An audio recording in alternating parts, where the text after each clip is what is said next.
Evaluación del proyecto de investigación. La universidad debe tener, ante todo, criterios claros para decidir en torno a la realización o no de un proyecto de investigación, pero muchas veces, aún teniendo estos criterios, hacen falta elementos de apoyo para realizar una adecuada evaluación. No existe una forma estándar de evaluación de proyectos, pues de un proyecto a otro varía sustancialmente el diseño y, por tanto, la forma de evaluarlo. Todo proyecto deberá encajar en unas políticas de la organización o institución que genera la investigación, y es ella la que determina si el proyecto posee la profundidad suficiente para ser útil. Una investigación puede estructurarse de diferentes maneras.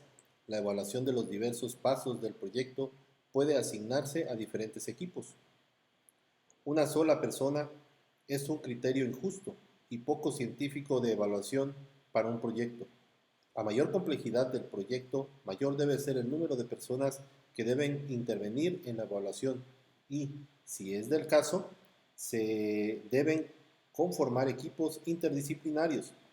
Definido lo que hay que evaluar, se plantea el interrogante que discute lo relativo a los tipos de evaluación y a la decisión sobre qué será mejor, si las evaluaciones internas, las externas o las autoevaluaciones. Digamos algo acerca de cada uno de estos puntos, a los que podríamos llamar principios de la evaluación de la investigación. Primero, confianza de los administradores. Los administradores deben confiar en las destrezas profesionales del personal encargado de la evaluación. Después, objetividad. Los evaluadores deben quedar aislados de cualquier posibilidad de torcer sus datos o la interpretación de los mismos. No debe ser su criterio hacer ver que todo marcha bien. El punto de partida de la evaluación de un proyecto de investigación es la realidad de donde éste se ha generado, y el proyecto es el que determina los mecanismos de evaluación de sus respectivos procesos.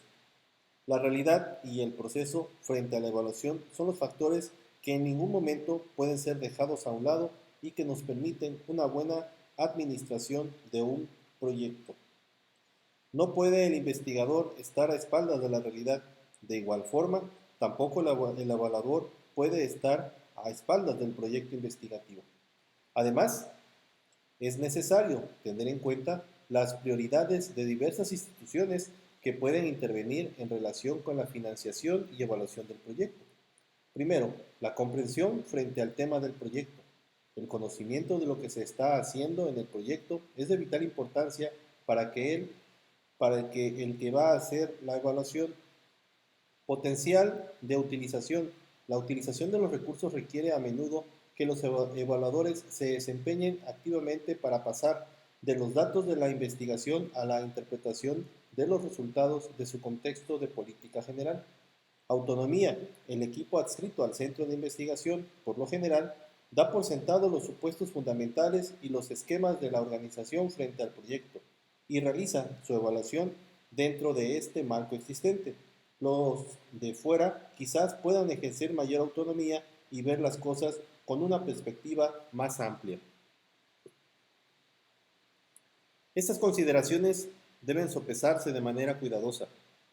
No existe un lugar óptimo para la evaluación. La administración del proyecto deberá evaluar los factores de nuevo de cada caso. La evaluación de un proyecto debe ser parte integral del proceso del mismo, pero con autonomía a este para poder informar objetivamente con base a la realidad del proyecto y para que a partir del problema detectado se establezcan criterios sólidos para un análisis más allá de los límites establecidos por el proyecto, a fin de comprender e interpretar mejor el fenómeno estudiado. Cada proyecto implica un diseño propio y podríamos decir que no todos los proyectos de un centro, departamento u oficina de investigaciones pueden enmarcarse en un mismo modelo teórico, razón por la cual se debe ser flexible en el manejo de los modelos y formatos por parte del ente que administra la investigación. Finalmente, poco se habla de la ética que deben tener frente a los proyectos los evaluadores de la investigación, así como los investigadores y las directivas del centro de investigación y de la responsabilidad social de la investigación frente a la comunidad. Bien, a continuación vamos a mostrar o a visualizar un conjunto de esquemas para evaluación de la investigación. Los esquemas, como los modelos nos orientan, deben ser flexibles, pues de lo contrario pueden causar molestia en los procesos de evaluación, de control y administración de los proyectos. La filosofía de los esquemas o modelos no es otra cosa que la de facilitar un diálogo a la comunidad de investigadores que pueden tener relaciones con un proyecto y así facilitar sus acciones. En su sentido más general, la evaluación es el instrumento metodológico que permite conocer los resultados de una acción y compararlos con los esfuerzos y recursos que intervienen para lograrlos. Es un proceso continuo que se basa en el manejo de información relativa a insumos y productos, tanto para identificar y asignar los primeros como para conocer y medir los segundos. Sus principales enfoques y aplicaciones se centran en la planificación o evaluación ex ante, que busca predecir el comportamiento de un proyecto o programa antes de su ejecución en cuanto a los insumos requeridos para llegar a un resultado deseable. La evaluación de procesos, también denominada continua o formativa, vigila el cumplimiento de acciones específicas en las etapas de ejecución. La evaluación ex post o de resultados finaliza la ejecución de un proyecto o programa, califica el producto en cuanto a la clase y cantidad de los recursos utilizados para obtenerlos. Dado que el control indica la existencia de metas y planes del diseño, ningún administrador de la investigación puede controlar sin ellos.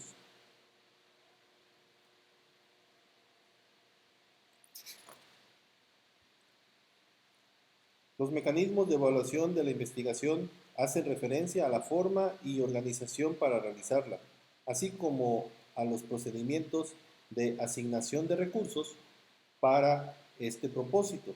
Los indicadores corresponden al tipo de información y los objetos y variables de estudio utilizados para describir y analizar el proceso investigativo, sus resultados y sus efectos. En unos y otros se concreta la práctica de la evaluación y varían según los enfoques y modelos que se utilicen.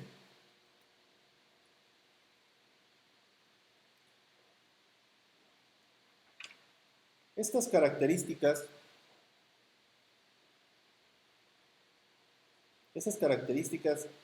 hacen que los resultados esperados de la investigación sean sustancialmente diferentes de los de otros campos de actividad, principalmente si se consideran en contextos productivos y de evaluación de sus logros.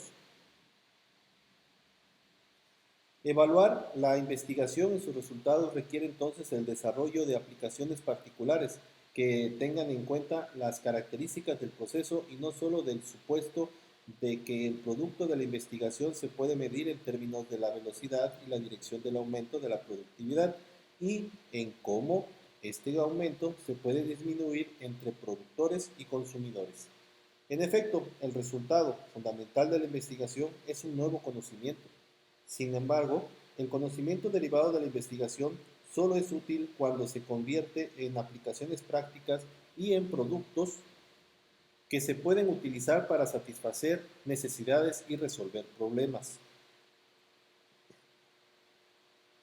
La relación ética, ciencia e investigación se constituye entonces a partir de, número 1, búsqueda de la verdad. El investigador debe garantizar que todo su proceso investigativo estará orientado a la búsqueda de la verdad y en ningún momento se podrá faltar a este principio. Honestidad, es decir, relación con la verdad. El investigador que anda con la verdad es reconocido por su honestidad.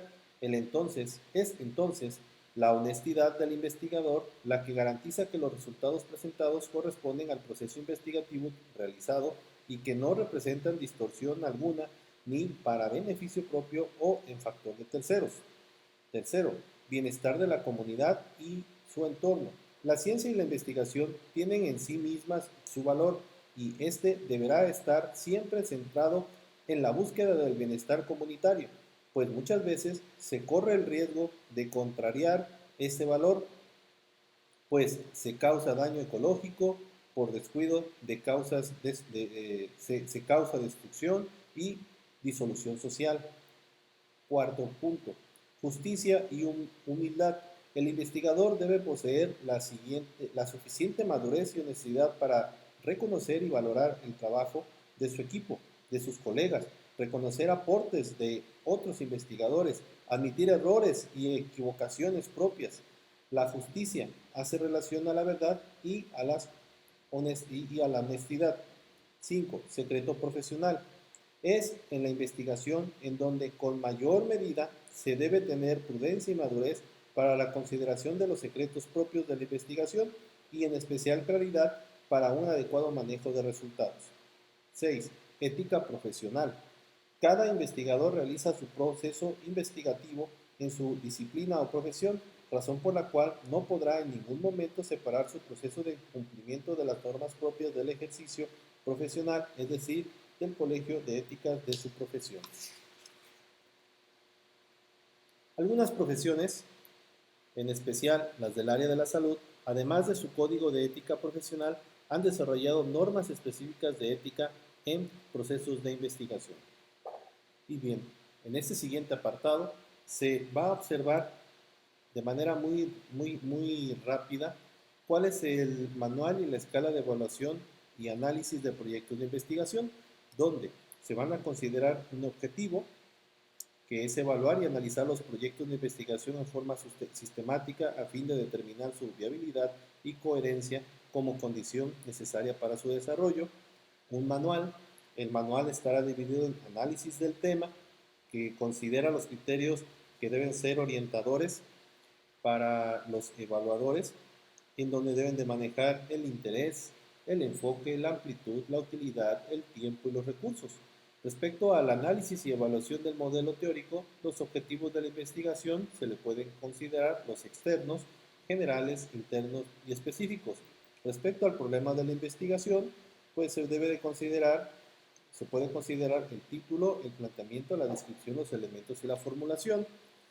Con respecto a la investigación científica, se orienta a la resolución de problemas, que no todo problema es científico. Para que lo sea, debe de reunir las siguientes condiciones que a su vez pueden servir de criterios de evaluación. Uno de ellos es que sea bien concebido, otro es que sea bien formado, otro que sea bien formulado, que sea factible, que sea teóricamente, prácticamente, que reduzca limitaciones, teorías, prácticas. Con base a lo considerado marco teórico, bases teóricas, puede estar integrado por o está integrado por antecedentes del problema, teorías básicas, definiciones de términos básicos y sistemas de hipótesis y variables. Respecto a los antecedentes de problemas, se consideran cuatro posibilidades con respecto a la revisión de la literatura, a los autores, a las investigaciones, a la época o a la abundancia. Respecto a las teorías básicas, se deben de considerar lo que se refiere a la solidez, a la claridad y coherencia. Respecto a la definición de términos básicos, se pueden formular las siguientes preguntas. Las definiciones tienen precisión conceptual, las variables que van a manipularse y observarse están operacionalmente definidas, y por último, con respecto al sistema de hipótesis y variables, pues se debe de considerar que la hipótesis debe estar formulada de manera que pueda hacerse deducciones y llegar a una decisión sobre si explica o no los procesos estipulados en el problema. Para ello, se debe de preguntar que si la hipótesis es una respuesta al problema, si permite predicciones, se constituye en orientadora de la investigación, propone relaciones lógicas entre las variables, qué tipo de relaciones es, y dentro de los tipos de relaciones, cuál es su causa y efecto, cuál es su implicación y cuál es su relación. Con respecto al punto de análisis y evaluación del modelo, lo que es del modelo metodológico, Aquí se tiene que considerar que se entiende por modelo metodológico el sistema, el proceso, la técnica e instrumentos empleados para la confirmación de las hipótesis y medición de las variables. Dentro de los tipos de investigación está la histórica, que es la de los hechos que ya han ocurrido, la descriptiva, donde los hechos ocurren en el presente pero no pueden ser estrictamente controlados por el investigador, la experimental, los hechos ocurren en presencia del investigador en condiciones rigurosamente controladas, la población y muestra es otro rubro que se debe de considerar como población de la totalidad del fenómeno a estudiar y parte representativa de este es considerada como una muestra donde se debe de considerar que si la población es significativa en la investigación, si la investigación abarca la población, qué tipo de muestra se toma, es representativa la muestra o no, qué técnicas para seleccionar la muestra se emplearán, es considerado algún margen de error. Con respecto a las técnicas de recolección de datos, es la parte operativa del diseño investigativo y esta hace relación al procedimiento, condiciones y lugar de la correlación de datos. Con respecto a los instrumentos, están considerados, como ya se había mencionado en anteriores capítulos, los cuestionarios donde se debe de uno de verificar que si son claros, van encaminados a la orientación de los datos fundamentales para la investigación, se hacen precisos, se han precisado su operacionalización, integra las variables a tratar, las encuestas, también con sus respectivas preguntas a considerar, las entrevistas, dentro de la técnica de datos se encuentran que los datos tienen su significado únicamente en función de las interpretaciones que les va a dar el investigador. Respecto a lo que es el análisis y elaboración de los modelos administrativos, se pueden considerar siguientes preguntas, que si se prevén los costos, que si se prevén los recursos, se ajustan las factibilidades, la previsión del tiempo se ajusta, el cronograma es ajustable, se contempla o sugiere la financiación, el presupuesto es acorde, están especificados los diferentes rubros. Con respecto a las instrucciones para el uso de la escala, pues bueno, aquí se maneja el manual y la escala son de uso complementarios y la investigación es un proceso sistemático y lógico, por tanto quien evalúa un proyecto de investigación debe tener en cuenta esos factores. Eh, Respecto a la ponderación, cuál es el porcentaje que se está manejando en cada uno de ellos, los factores, cada factor debe de ponderar una serie de ítems a evaluar con un valor parcial, se debe manejar una frecuencia, excelente, bien aceptable, muy deficiente, mal, dentro del análisis del tema, se debe de evaluar con base a una ponderación que se haya establecido con respecto al modelo teórico, metodológico, etcétera. Nos vamos a ir dando cuenta que todo ese tipo de análisis son parte del proceso que tienen que hacer los encargados de la evaluación. Y con esto nos daríamos, con esta descripción, nos estamos dando cuenta que vamos a tener nosotros, así como los evaluadores tienen una guía para poder considerar, pues bueno, esos serían básicamente también nuestros elementos que debemos de tomar en cuenta para un proyecto de investigación, puesto que serán los rubros que se van a evaluar. Con esto damos por terminado este, este tercer, este tercer bloque. Y daremos paso al último tema eh, que nos tiene, que es el de administración de la investigación, que se verá en el siguiente video.